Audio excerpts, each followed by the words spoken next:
Anatomy ক্লাসে সবাইকে স্বাগতম। আজকে আমরা প্রথম ও দ্বিতীয় বর্ষের অ্যানাটমি ফিজিওলজি অংশ, সেখান থেকে আমরা ডাইজেস্টিভ সিস্টেমে ডাইজেশন অংশ আমরা একটু আজকে আলোচনা করব। যদি এই ক্লাসগুলো আমাদের আগে হয়ে গিয়েছে, তারপরে যেহেতু পরীক্ষার প্রস্তুতি এবং অনেকেরই কিছু কিছু টপিক্সের সমস্যা থাকে, সেগুলো একটু আবার রিভিউ আলোচনা করব।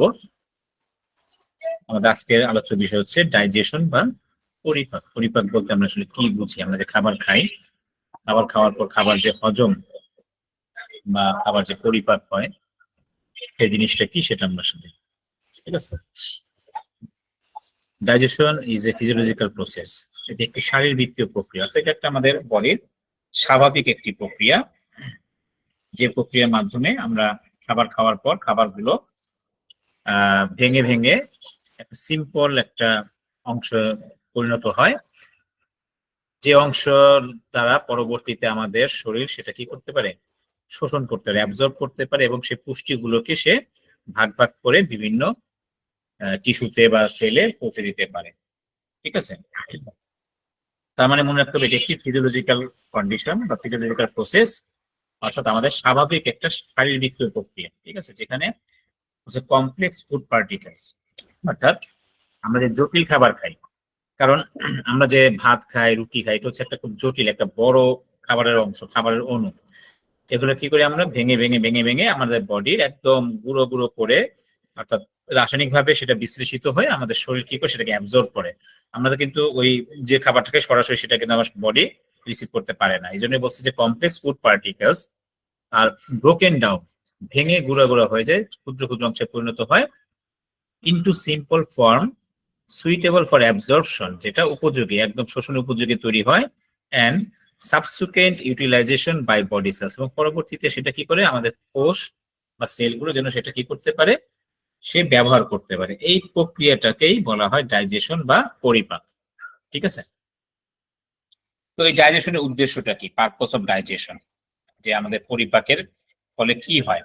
প্রথমত হচ্ছে গিয়ে supply energy to the body for activity, অর্থাৎ আমাদের যে শারীরিক যে আমরা কাজ করি, সে কাজ করার জন্য যে আমাদের শক্তি প্রয়োজন হয় আমাদের দেহের, সেই শক্তিকে সরবরাহ করা। ঠিক আছে, সেই শক্তিকে সাপ্লাই দেওয়া হচ্ছে আমাদের ডাইজেশনের মূল উদ্দেশ্য। দ্বিতীয়ত হচ্ছে গিয়ে for the growth of the body, আমাদের দেহের বৃদ্ধির জন্য। আমাদের বডি যে বাড়ি, আমরা ছোট থেকে বড় হই, মোটা হই, তাই না? এই যে দেহের যে বৃদ্ধি ঘটে, সেই বৃদ্ধির জন্য আমাদের ডাইজেশনটা প্রয়োজন। For the repair of wear and tear, দেহের কাটাছেঁড়া বা ক্ষত মেরামত করার জন্য আমাদের এই ডাইজেশনটা প্রয়োজন হয়। এবং মেনটেনেন্স অফ দ্য বডি, আমাদের টোটাল শরীরে যে যাবতীয় রক্ষণাবেক্ষণ, যে কার্যপ্রণালী, সবকিছুকে মেনটেন করাই হচ্ছে মূলত পরিপাকের কাজ। দেখা যাচ্ছে যে এই পরিপাকের যে এনার্জি বা যে পুষ্টি যে সাপ্লাই হয়, সেটা দ্বারা আমাদের শরীরের যাবতীয় কার্যগুলো কিভাবে সম্পাদিত হবে। তাহলে আমরা ডাইজেশন কি সেটা শিখলাম, ডাইজেশনের উদ্দেশ্য বা পারপোজ কি সেটা আমরা শিখলাম। এরপরে ডাইজেশন আরেকটা পার্ট হচ্ছে অ্যাবজর্পশন বা শোষণ। Absorption is the process by which the end products, ঠিক আছে, of digestion, অর্থাৎ এই ডাইজেশনের যে বড় যে অংশ থেকে, খাবারের কণা থেকে যে ছোট ছোট ক্ষুদ্র ক্ষুদ্র কণায় পরিণত হয়, বা যে আমাদের যে শরীরের যে শোষণ উপযোগী যে তৈরি হয়, সেখানে কি হয়, সর্বশেষ, অর্থাৎ এই শোষণ উপযোগী যে সর্বশেষ যে প্রোডাক্টটা পাওয়া যায়, সেটাই বলছে end products of digestion pass through the intestinal epithelium and enter the blood stream, অর্থাৎ এই ক্ষুদ্র অংশে পরিণত হওয়ার পর যে মুহূর্তে শোষণের উপযোগী হবে, তখন কি হবে, ইন্টেস্টাইন, আমাদের যে ক্ষুদ্রান্ত্র এবং বৃহদান্ত্র আছে, মূলত ক্ষুদ্রান্ত্র যে প্রথম অংশটা, সেটা কি করবে, অ্যাবজর্ব করবে, মানে সেটা শোষণ করবে, অর্থাৎ সে রিসিভ করবে। তার যে আবরণী কলা থাকবে, তার উপরে যে লেয়ার থাকবে, সেই লেয়ার দিয়ে সে কি করবে, সে রিসিভ করবে এবং সেটা আমাদের রক্তের মধ্যে পৌঁছে দিবে। রক্ত কি করবে, সমস্ত সেলগুলোতে পৌঁছায় দিবে।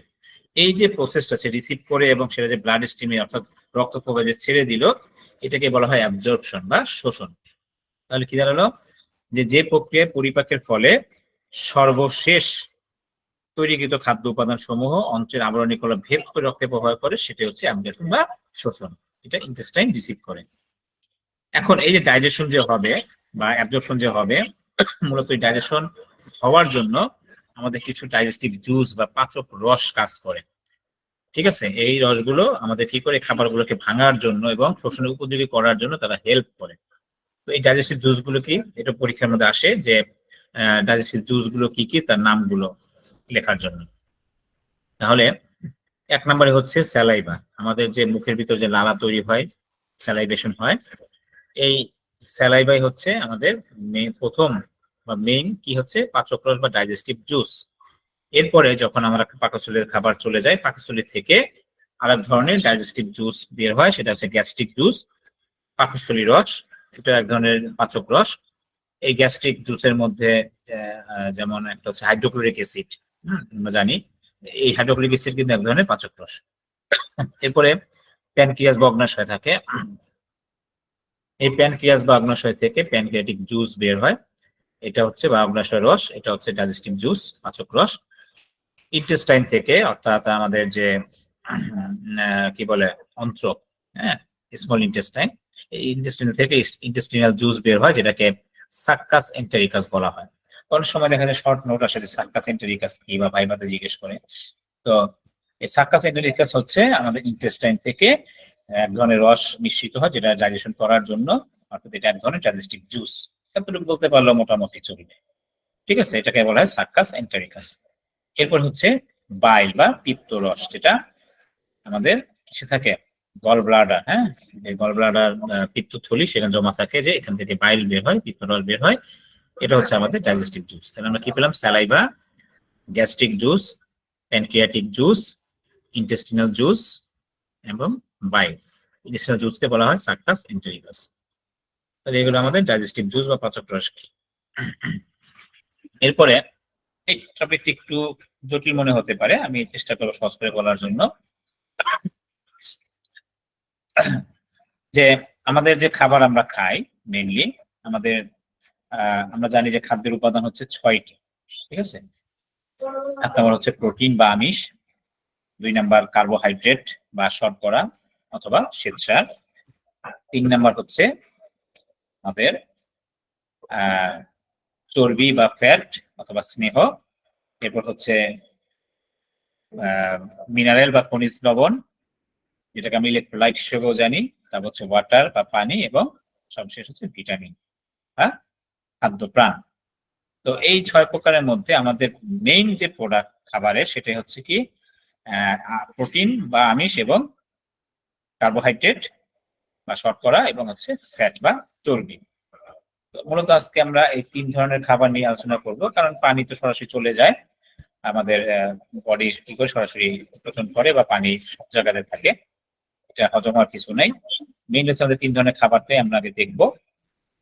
তো এই যে আমরা যত প্রকার খাবার খাই, তার মধ্যে সবচাইতে বেশি পরিমাণ হচ্ছে আমাদের কার্বোহাইড্রেট বা শর্করা। তো এই কার্বোহাইড্রেটের মূলত 3টা ফর্ম থাকে কার্বোহাইড্রেটের, হ্যাঁ। একটা হচ্ছে মনোস্যাকারাইড, ডাইস্যাকারাইড এবং পলিস্যাকারাইড, হচ্ছে কার্বোহাইড্রেটের ফর্ম। ঠিক আছে, মনো মানে এক বা সিঙ্গেল, ডাই মানে এখানে 2, এবং পলি মানে বহু। ঠিক আছে, স্যাকারাইড হচ্ছে শর্করারই একটা ফর্ম বা একটা নাম, এটা স্যাকারাইড হিসেবে বলা হয়। যেমন আমরা স্যাকারিন শব্দটার সাথে অনেকে পরিচিত, এটা এক ধরনের কি চিনি, মিষ্টি মিষ্টি মতো লাগে, তাই না? এগুলো সবই হচ্ছে যে শর্করা। তো ওই স্যাকারিন মানে স্যাকারাইড থেকে স্যাকারিন শব্দটা আসে, এই জন্য বলা হয় কি মনোস্যাকারাইড, ডাইস্যাকারাইড, পলিস্যাকারাইড। অর্থাৎ আমাদের যখন আমরা খাবারটা খাই, সাধারণত আমরা বেশিরভাগ ক্ষেত্রে পলিস্যাকারাইড খাই, অর্থাৎ অনেক বড় অণু, বড় বড় আমাদের কার্বোহাইড্রেট বা শর্করা খাই। যেমন আমরা ভাত খাই, রুটি খাই, বিস্কিট খাই, তাই না? এগুলো সব বড়, এগুলো সব হচ্ছে পলিস্যাকারাইড। আর যখন খাবারটা ভাঙবে, এই পলি থেকে আসবে ডাই, ডাইয়ের থেকে আসবে মনো। তার মানে আমরা যে খাবার খাই না কেন, সেটা ভেঙে ভেঙে রাসায়নিকভাবে বিশ্লেষিত হয়ে আমার বডির ভিতরে মনোস্যাকারাইড অংশে যখন আসবে, তখন সে আমার বডি কি করে সেটা অ্যাবজর্ব করবে, মানে সে শোষণ করবে। তার মানে আমার এই পলিস্যাকারাইড থেকে বা ডাইস্যাকারাইড যাই খাই না কেন, আমাদের আসতে হবে কোথায়, মনোস্যাকারাইড। মনোস্যাকারাইড ফর্মে আসলে তখন আমার বডি খাবারটা কি করবে, অ্যাবজর্ব করবে। তার মানে এই যে পলি থেকে বা ডাই থেকে মনোতে আসার যে সিস্টেম বা প্রক্রিয়া, সেটাকে বলে ডাইজেশন। অর্থাৎ তখন আমরা বলবো খাবারটা কি হয়েছে, হজম হয়েছে। ঠিক আছে, তাহলে দেখেন এই মনোস্যাকারাইডের ফর্মের মধ্যে কি কি থাকে, সরাসরি যে গ্লুকোজ খাই আমরা, তাই না? যেমন বাজারে আমরা প্যাকেটের মধ্যে গ্লুকোজ কিনে অনেক সময় খাই, যেমন অসুস্থ রোগীকে বা যারা দুর্বল। অনেক সময় দেখবেন যারা দীর্ঘদিন অনশনে থাকে, না খেয়ে থাকে, হ্যাঁ, অথবা ওই যে কি বলে দুর্ভিক্ষ প্রবণ যে এলাকা, যেমন আফ্রিকাতে, তারপরে এক সময় ছিল যে সোমালিয়াতে, আমরা দেখেছিলাম যে একদম যে অনেক না খেয়ে থাকতে থাকতে একদম জীর্ণ শীর্ণ হয়ে মাটিতে শুয়ে থাকে, তাই না?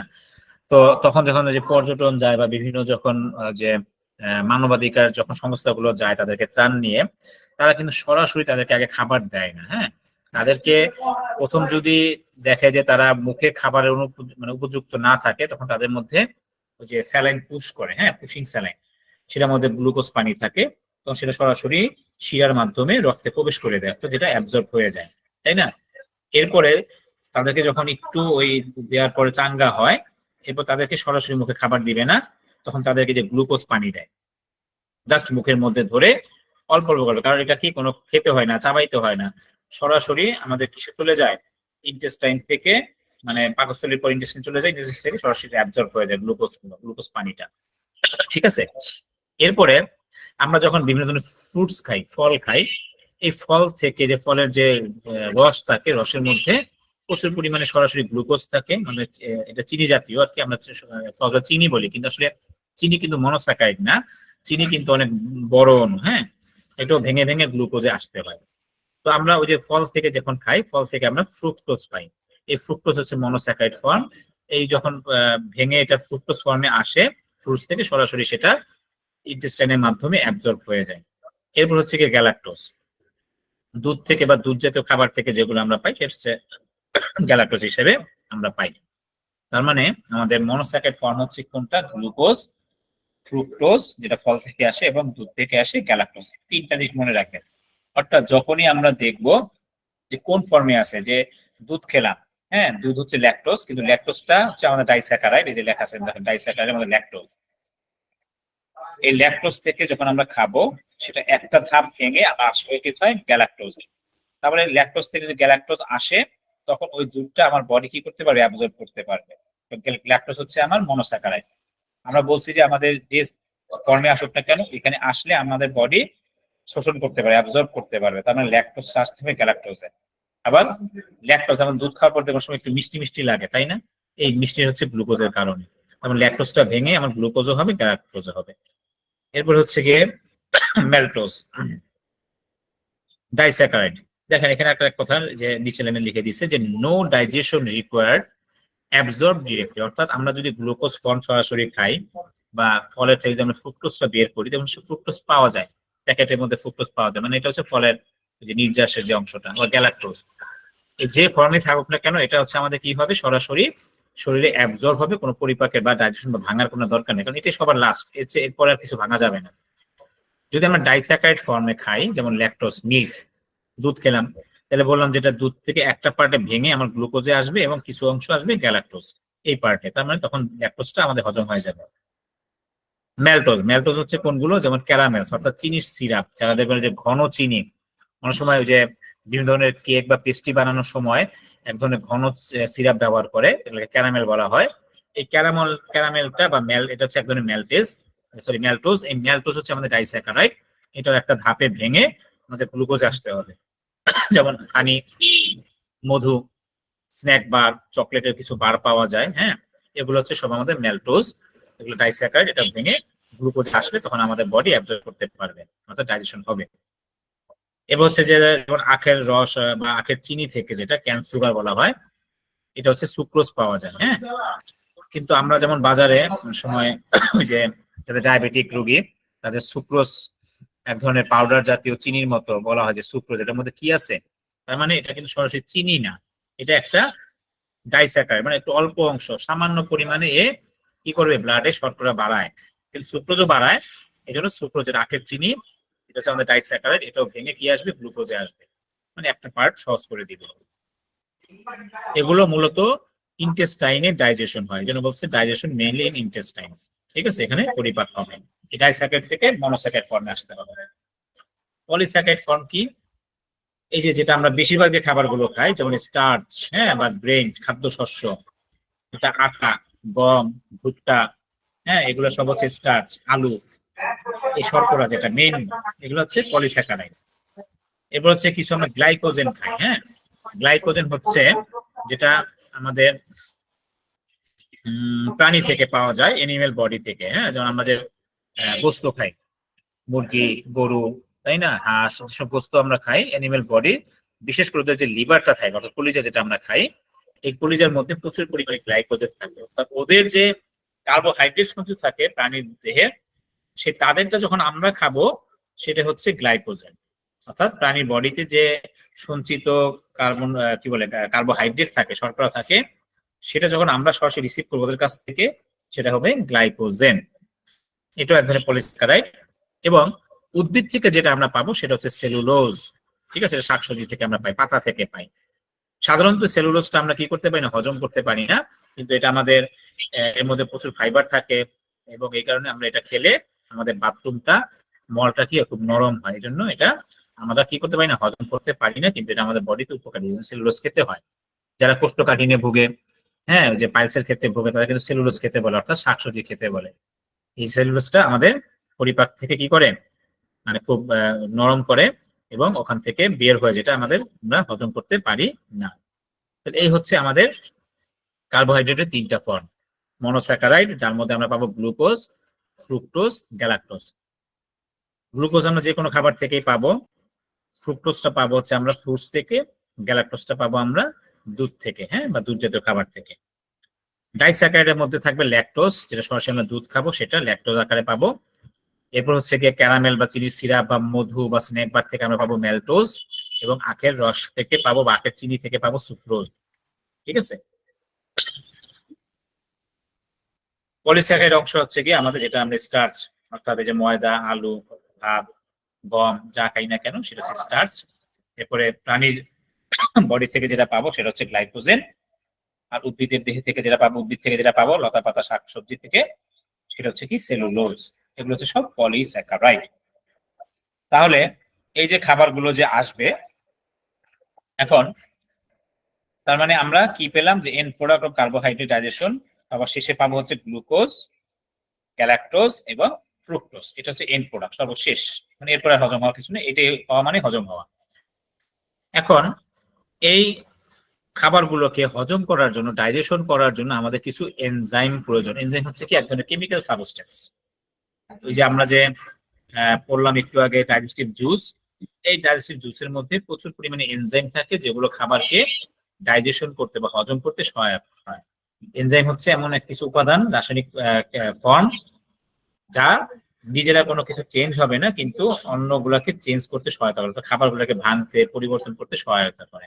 এটা হচ্ছে এনজাইম। তো এই আমাদের কার্বোহাইড্রেটকে ডাইজেশন করতে গেলে আমাদের যে এনজাইম গুলো লাগে সেটা হচ্ছে স্যালাইভারি অ্যামাইলেজ, স্যালাইভার মধ্যে থাকে। প্যানক্রিয়াটিক অ্যামাইলেজ, যেটা প্যানক্রিয়াসের মধ্যে থাকে, ওই যে প্যানক্রিয়াস জুসের মধ্যে। এছাড়া ল্যাকটোজকে, যে দুধটাকে, সেটাকে কি বলে ডাইজেশন করার জন্য, ভাঙার জন্য আমাদের লাগবে ল্যাকটেজ এনজাইম। ম্যালটোজকে, দেখেন ওখানে ছিল ম্যালটোজ, আমাদের যে ডাইস্যাকারাইড ফর্ম, মানে এই একটা ধাপ ভাঙার জন্য যে এনজাইম লাগবে, ল্যাকটোজকে ভাঙতে গেলে আমার লাগবে ল্যাকটেজ এনজাইম, ম্যালটোজকে ভাঙতে গেলে লাগবে ম্যালটেজ এনজাইম, এবং এই যে সুক্রোজকে ভাঙতে লাগবে সুক্রেজ, মানে এজ হয়ে যাবে। সাধারণত এনজাইমের নামের শেষে এজ থাকে, দেখেন অ্যামাইলেজ, এজ এজ, তারপরে এই যে লাইপেজ, ল্যাকটেজ, ম্যালটেজ, সুক্রেজ। ঠিক আছে, এগুলো হচ্ছে এনজাইম। তো যদি এরকম প্রশ্ন আসে অনেক সময় বা পরীক্ষার সময়, যে কার্বোহাইড্রেটকে ডাইজেস্ট করার জন্য, হজম করার জন্য কোন জাতীয় এনজাইমের প্রয়োজন হয়, জাস্ট এই পাঁচটা নাম লিখে দিলেই হবে: salivary amylase, pancreatic amylase, lactase, maltase, sucrase. ঠিক আছে, এবার আমরা দেখবো mechanism, mechanism of carbohydrate digestion. হ্যাঁ, অর্থাৎ কার্বোহাইড্রেটকে আমরা ডাইজেশন কিভাবে করতে পারি। আমরা যখন খাবারটা খাই, প্রথম আমাদের শুরু হয় হচ্ছে মুখ থেকে বা মুখ গহ্বর থেকে, এটাকে আমরা বলি ওরাল ক্যাভিটি। তাহলে আমি খাবারটা খেলাম, সাধারণত আমরা কি খাই কার্বোহাইড্রেট হিসেবে, ওই যে বললাম ভাত খাই, রুটি খাই, বিস্কিট খাই, যাই খাই না কেন, এগুলো হচ্ছে স্টার্চ বা শর্করা। এই যে স্টার্চ, এটা আমরা কিভাবে খাই, সাধারণত বয়েলড আকারে খাই, সিদ্ধ আকারে। দেখেন আমরা ভাত খাই রান্না করে, তার মানে সিদ্ধ হয়। আটা খাই, আটা সাধারণত সিদ্ধ হয়, বা ওই যে আমরা ভাজি। তাওয়াতে গরম করি, তাই না? এগুলো সব শীত, হচ্ছে বয়েলড স্টার্চ। সাধারণত আমরা এই ভাত রুটি যাই খাই না কেন সেটা বয়েলড আকারে, সিদ্ধ স্টার্চ আকারে আমরা খাই। আমাদের শর্করা জাতীয় খাবার, কার্বোহাইড্রেট জাতীয় খাবার আমাদের মুখের থেকে হজম শুরু হয়। কার্বোহাইড্রেটের ক্ষেত্রে ডাইজেশন শুরু হবে কোত্থেকে? মুখ গহ্বর থেকে। এই জন্য দেখবেন আমরা ভাত রুটি বিস্কিট পাউরুটি যাই খাই না কেন, খাওয়ার পর যখন মুখটা মিশে যায় তখন দেখবেন একটু মিষ্টি মিষ্টি লাগে, মানে কি ওই যে গ্লুকোজ, চিনি, হ্যাঁ, এই চিনি যেটা, এটা একটা ভাব আসে, মিষ্টি ভাব লাগে। তার মানে এটাই হচ্ছে জিরো ইন ওরাল ক্যাভিটি। আমরা খাচ্ছি বয়েলড স্টার্চ, এই বয়েলড স্টার্চ থেকে মানে ভাত রুটি যাই খাই না কেন, আমার চোখ চিনতেছে, আমি নিজে চিনতেছি আমি ভাত খাচ্ছি রুটি খাচ্ছি, কিন্তু আমার বডি চিনতেছে কি আমি কার্বোহাইড্রেট খাচ্ছি, পলিস্যাকারাইড খাচ্ছি। ঠিক আছে? তো সে কি করবে, তখন মুখে যাওয়া মাত্রই এই যে টায়ালিন নামক আমাদের এক ধরনের এনজাইম চলে আসবে, হ্যাঁ, অথবা স্যালাইভারি অ্যামাইলেজ এগুলো কাজ করবে, হ্যাঁ। তাহলে এই যে টায়ালিন, এটা হচ্ছে এনজাইম, সে কি করবে, এসে এগুলোকে যে লালা সে মিশবে, পিচ্ছিল করবে এবং এনজাইম কাজ করা শুরু করবে। কাজ করলে এই আমাদের স্ট্রেসটাকে ভেঙে যাবে, ভেঙে সে প্রথম একটা পার্টে কিছু অংশ তৈরি করবে ম্যালটোজ এবং পরবর্তী করবে গ্লুকোজ পলিমার্স, মানে এখানে গ্লুকোজের অনেক অণু, অনেক বড় বড় অণু তৈরি করবে। এই যে গ্লুকোজ চলে আসছে, যেন বলছে আমরা একটু মিষ্টি মিষ্টি ভাব পাবো, মানে কি আমাদের ডাইজেশন শুরু হয়ে যাচ্ছে। এরপরে এটা কোথায় চলে যাবে? ইন্টেস্টাইনে চলে যাবে, মানে আমার মুখের কাজ শেষ। এটা একটা পার্ট ভেঙে ফেললো। এরপর আসবে ইন স্টোমাক। স্টোমাকের মধ্যে সাধারণত কোনো ডাইজেশন হয় না।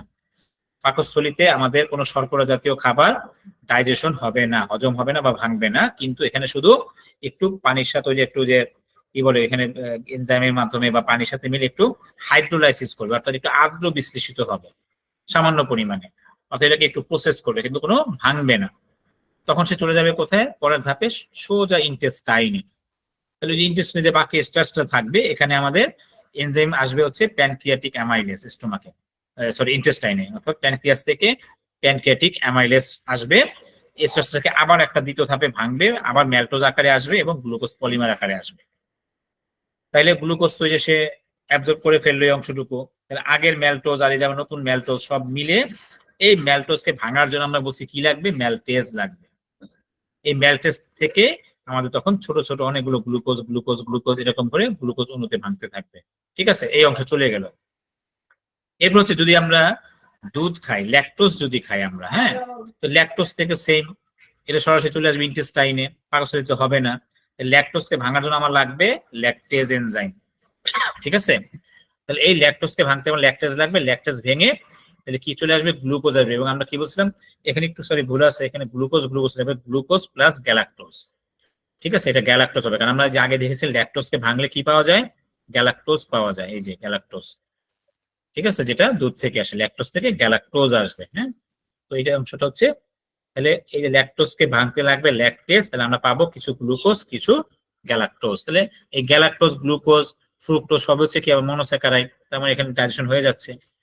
এবং বাকি যে সুক্রোজ আমরা খাবো, যে আখের চিনি বা সিরাপ, তাই তো, এটা থেকে ভেঙে সুক্রোজকে ভাঙতে লাগবে আমরা সুক্রেজ। এই সুক্রেজ থেকে আমরা পাবো সর্বশেষ কিছু গ্লুকোজ এবং বাকিটা পাবো ফ্রুক্টোজ, যেহেতু এটা এক ধরনের ফল থেকে আসতেছে, বলছে ফ্রুক্টোজ। তাহলে যে ফ্রুক্টোজ গ্যালাক্টোজ গ্লুকোজ এই তিনটা হচ্ছে আমার মনোস্যাকারাইড। কারণ আমি খাচ্ছি বড় এক ধরনের কি পলিস্যাকারাইড, কিন্তু আমি পাচ্ছি সবার শেষে মনোস্যাকারাইড। এই মনোস্যাকারাইড অংশে আসা মাত্রই তখন আমার কি হবে? বডি ডাইজেশন থেকে অ্যাবজর্পশন করতে পারে, খাবার শোষণ করতে পারবে। ঠিক আছে, এই হচ্ছে আমাদের কার্বোহাইড্রেট ডাইজেশন করার প্রক্রিয়া। এতটুকু কি বুঝতে কারো অসুবিধা হচ্ছে? এতটুকু বুঝে না এমন কেউ আছেন?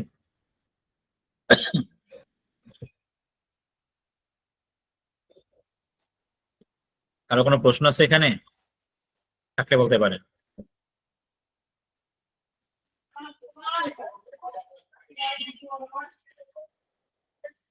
আচ্ছা, মনে হয় নাই, তাহলে আমরা পরের অংশে চলে যাচ্ছি। এবার আমরা দেখবো হচ্ছে আমাদের প্রোটিন, হ্যাঁ, digestion of protein. Dietary protein are formed of long chain of amino acid. আমরা জানি প্রোটিন থেকে আমরা নিউট্রিশন বা পুষ্টি হিসেবে পাই হচ্ছে অ্যামাইনো অ্যাসিড।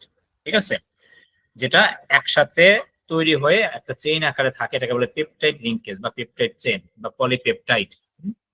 এই প্রোটিন বা আমিষ থেকে আমরা পাই অ্যামাইনো অ্যাসিড এবং হচ্ছে পেপটাইড চেইন আকারে থাকে। এই প্রোটিন আবার দুই ধরনের, একটা হচ্ছে ফার্স্ট ক্লাস প্রোটিন, একটা হচ্ছে second class protein. First class protein যেগুলো আমাদের কি থাকে, আমরা যে এনিমেল থেকে পাই, হ্যাঁ, অর্থাৎ গোস্ত, মাছ, যা যে কোনো ধরনের গোস্ত আমরা খাই বা মাছ খাই, সেটা হচ্ছে আমাদের ফার্স্ট ক্লাস প্রোটিন, যেমন মিট, এগ, মিল্ক ইত্যাদি। সেকেন্ড ক্লাস প্রোটিন হচ্ছে যেটা উদ্ভিদ থেকে আসে, প্লান্ট থেকে, যেমন বাদাম এবং ডাল, পালস, যত প্রকার ডাল থাকবে সব ধরনের ডালের মধ্যে কম বেশি প্রোটিন থাকবে, এই জন্য এটা হচ্ছে সেকেন্ড ক্লাস প্রোটিন। এবং বাদাম, এই জন্য দেখবেন যারা যে নিরামিষভোজী তারা কিন্তু সাধারণত এই যে ফার্স্ট ক্লাস প্রোটিন খায় না, কিন্তু তারা যে সেকেন্ড ক্লাস প্রোটিন এবং ফ্যাট থেকে হচ্ছে তারা বডির বাকি এগুলি মেকআপ করে। ঠিক আছে, এটা হচ্ছে সেকেন্ড ক্লাস প্রোটিন খেলেও তাদের চলবে। তোমরা দুই ধরনের প্রোটিন পেলাম। এই প্রোটিনকে ভাঙলে সর্বশেষ যেটা পাওয়া যায় সেটা হচ্ছে এই যে and product of protein digestion, amino acid হিসেবে আসবে, অথবা ডাইপেপটাইডস বা ট্রাইপেপটাইড বা পলিপেপটাইড আকারে থাকবে। অর্থাৎ এইরকম পেপটাইড আকারে বা অ্যামাইনো অ্যাসিড আকারে আসলেই তখন আমরা প্রোটিনটা কি হয়ে যাবে, ডাইজেশন হয়ে যাবে এবং আমাদের বডি অ্যাবজর্ব করতে পারবে। It's and product. এই প্রোটিনকে আমাদের ডাইজেশন করার জন্য, ভাঙার জন্য আমাদের কিছু এনজাইম লাগবে।